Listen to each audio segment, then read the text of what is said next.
the question for you as an international student to get into medical school, it's harder. There are very few schools that accept international students, period.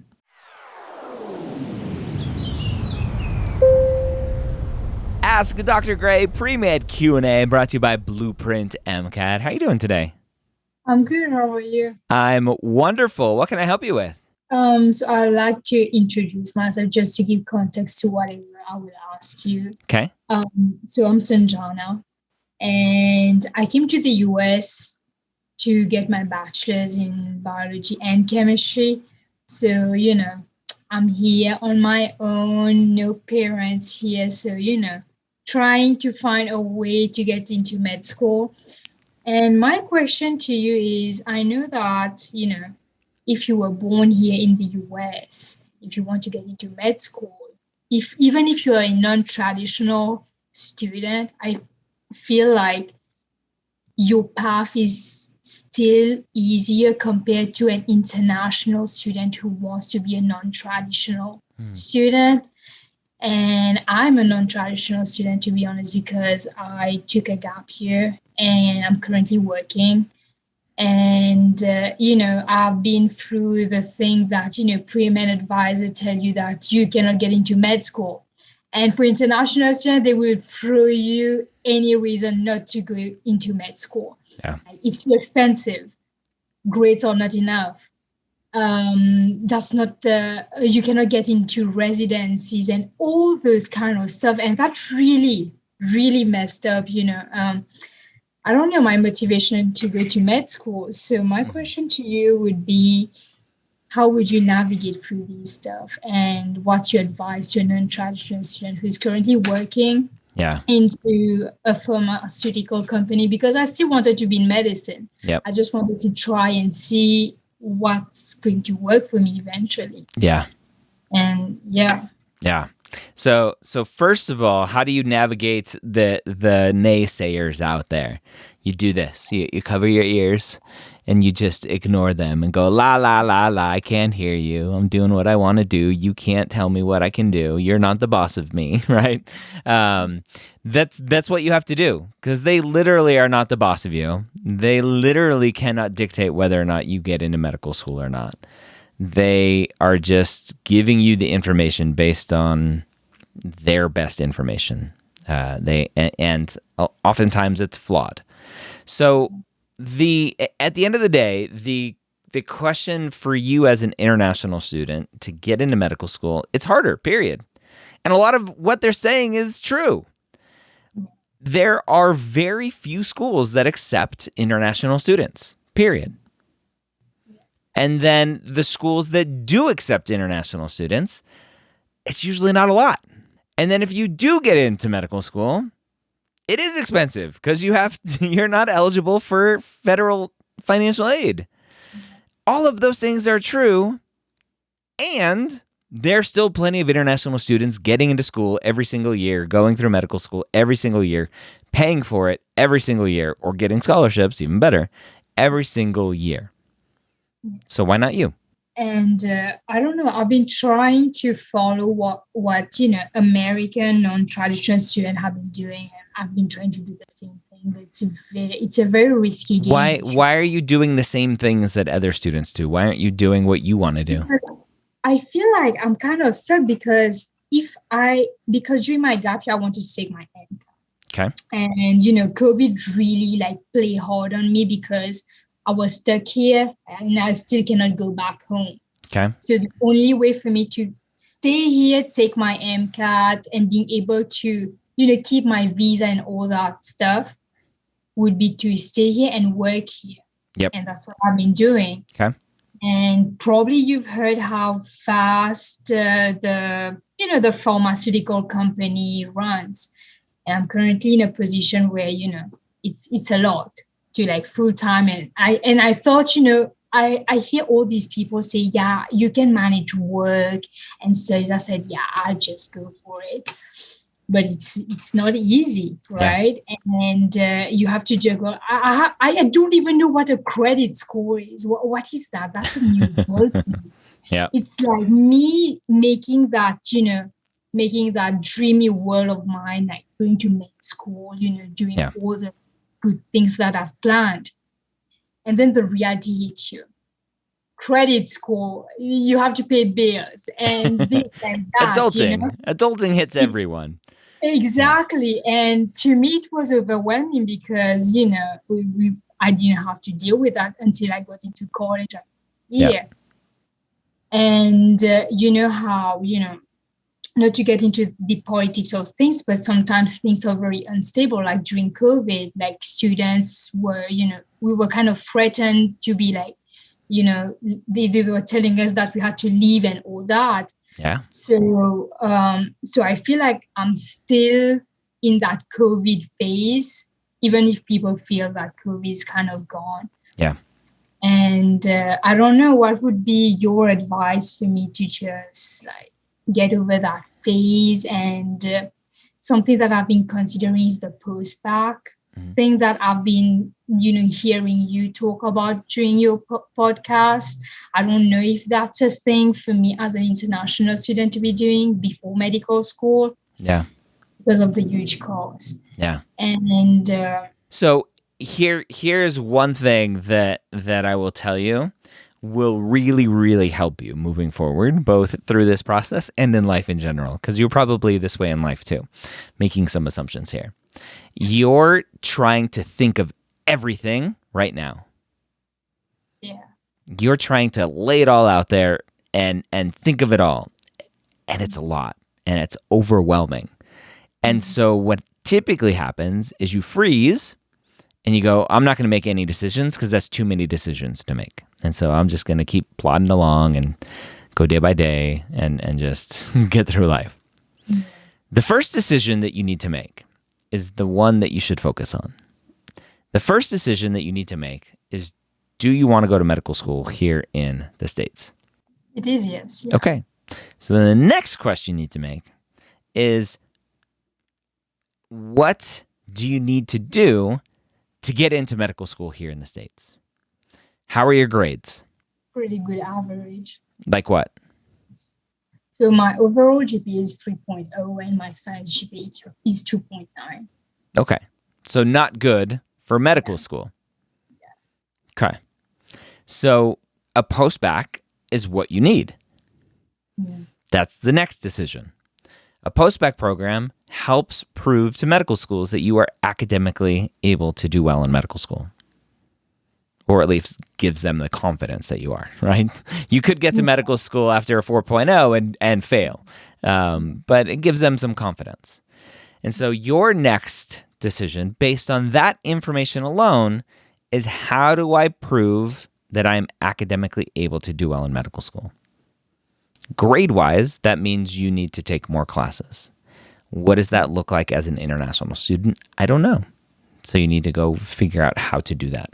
Whether it's a formal post-bac or an informal post-bac where you're just taking classes at college or community college, a 4-year university or a community college, that's the next question for you. Every other question right now is irrelevant. When to take the MCAT, how to study for the MCAT, it's all irrelevant. You need to get your, not necessarily your GPA up, but your trend up. You need to have a 4.0 GPA for several semesters to go, okay, I've proven that I can do well in U.S. education and I can hopefully give confidence to the medical schools that I'm not going to fail out. That's the first thing and only thing that you should be worried about right this minute. Outside of adulting and paying bills and credit scores and keeping your visa and right, all of those other things. Yeah, that's good. So the question that goes along with those grades is, why did you struggle with your undergraduate GPA? And how can we hopefully assure that you're not going to continue to struggle when you get into your post-bac? And only when you're kind of reassured that you know that you're ready for this next step and you can get A's, only then do I want you to jump and do it. Because if you keep taking more classes and you keep getting B's, then you're not doing what you need to be doing, and you're just wasting money at that point. Well, I don't know what to say. I mean, I feel like you answered everything, to be honest. I So answered many everything stuff. by only answering one thing. Yeah. Exactly. Yeah. So basically, the MCAT is not the first thing to be thinking about. No. It is so common for students to jump to the MCAT because it's such a big beast in this process without thinking about all of the other things. And for you, all of the other things, first and foremost, is GPA. So the fact that, I'm working right now, and I don't know how that will probably look, I don't know, like to medical schools It doesn't matter. It doesn't matter. Doesn't matter. Again, you're trying to think of everything all right now. How are medical schools going to think of this? How are medical schools going to think of that? They're not going to think about anything because your grades aren't good enough for them to worry about it. They just want some stats kind of thing. I know that you always say that stats don't determine you. Yeah, stats. I think a lot of students hear my philosophy that the story matters, and it does. It does. And your stats have to be good enough to give the medical schools confidence that you're going to do well. And a 3.0 GPA doesn't give them that confidence. A 2.9 science GPA doesn't give them that confidence. Without trends, right? If you had a 3.1, but your last 40 credit hours were 4.0, that potentially gives them confidence. And I know that you talked about the list of schools, and probably I know that we shouldn't be talking about that. That I don't have a lot of options if you think about it, because your the list, right? Your options are just like Ivy Leagues and like huge schools where probably that's gonna be like tough competition. Like getting into college, it was a lot of competition, but I feel like it's it's not any easier. You think I can just like navigate through that? But see, I say like I obviously am empathetic towards that scenario. But the OL is you can't control that unless you want to sit around until you can get a green card. You can't control the fact that there are very few schools that accept international students. It just is what it is. And so you have two options. You can just accept it for what it is and do your best when you get to that point to apply and put together the best application possible.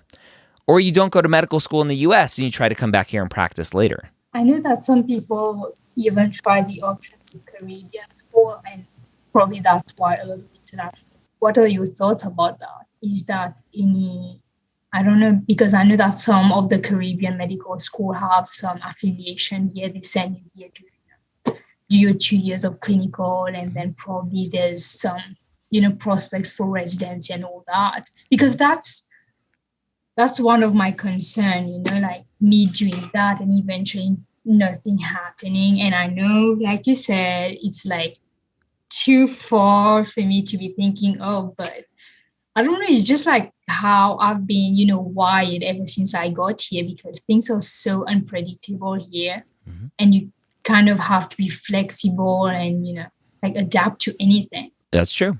So Caribbean schools, I think you may be a great candidate for a Caribbean school, assuming you have enough confidence in your ability to do well in medical school. I would look at the Big Four, is often called in Caribbean medical schools. I wouldn't just go to any random Caribbean medical school. I would go to one that's going to require the MCAT, so you can kind of get your feet wet taking the MCAT and see what it's like to take an 8-hour test, because you're going to need to do that in medical school. And understand that going to a Caribbean medical school makes you an international medical graduate, which makes applying for residencies that much harder. So they have the benefit potentially of letting you start medical school sooner, with the risks on the other side of matching into residency. The most people who don't match into residency every year are international medical graduates. And why do you think it is like that? I know that you've been in that field for a long time. Mhm. Have you heard or do you know why the path is so hard for international students? I wouldn't say it's harder. Yeah. The just the fact is that we have enough U.S. graduates to fill a lot of spots, and the priority is given to them for the most part. Right, there are always going to be stellar international graduates, international medical graduates who make the cut and find a home. But if you think about it logically, the students, and I always have this argument with advisors and parents and students of like, oh, going to an Ivy League medical school makes one more competitive for residency, or going to an Ivy League undergrad makes one more competitive to go to an Ivy League medical school. And I just don't believe it. I think that good students continue to be good students. It's really good students who get into Ivy League undergrad schools. They are really good students who are afforded the ability to go to an Ivy League medical school, who continue to be really good students, right? Good grades, good board scores, all of this to get really competitive residency programs. So when you think about it in that respect, right? Good students continue to be good students, continue to be good students. On the flip side, you have Caribbean medical schools, where a lot of times students who go to those are students who have never proven academic ability, but they get into a Caribbean medical school because the Caribbean medical school will accept them. And so they've never proven to be a good medical student. They get to medical school. Caribbean medical schools are not easier medical schools because they're in the Caribbean. They're just as hard. And so you have not a good student who goes to the Caribbean because they weren't a good student, couldn't get into a U.S. medical school, continues to be a bad student, but somehow finishes medical school, applies to residency, and the residency program directors go, "You're a bad student. I'm glad that you finished medical school and you have your diploma and you're a doctor, but you're not a good student." And you still need to be a good student in residency because you're still learning, you're still taking tests. And residency program directors need to make sure that you're going to do all of those things as well. So that's why I think, all right, if I were to try to assume and make some guesses as to why international medical graduates struggle to match, it's for that reason. There's a reason they're in the Caribbean or wherever they're going to school. And then, yes, there are plenty of students who go to Caribbean medical schools who have proven that they are very strong academically, but they struggle with the MCAT. And so a U.S. medical school won't give them the time of day because their MCAT score is not good enough, but they're really good students. And then they just prove it in the Caribbean school. They come to the States, match in residency because they are a good student. They just struggled with the MCAT or something else. The Caribbean could be an option for you. Now, the question is a 3.0, have you proven that you're academically capable? I would be careful. I would maybe take some classes, prove to yourself that you are a good student, that you want to be a good student, that you have the time maybe to commit to being a good student now, and then think about the Caribbean potentially as an option. Oh, no, I still want to go to these states. I don't know. I feel like you answered everything. And to be honest, I had so many questions for the fact that, you just like put a period to everything else just to that one point is just perfect. That's what you need to focus on right now. Everything else can come later. If you haven't checked out Mapped app yet, I'll give a small little plug. I don't plug much here. But if you haven't looked up Mapped app yet, where you can go and enter all of your grades and see everything and track all of your activities, Mapped app Pro gives you access to chatting with one of our Mapped advisors. And so as you continue on, it's $10 a month or $90 for the year. You can just go and continue to ask questions. You don't need to come on and ask questions to the world. So well, I take that as you don't want to deal with me. No, I'm taking that as you came on, you were vulnerable, you asked some great questions, and you still have a million more questions that will come as you go, and that's an option to where you can get some really good advice. I need it, to be honest. because ever since I left school, because from school I would never hear these stuff. They would make things so much harder for me.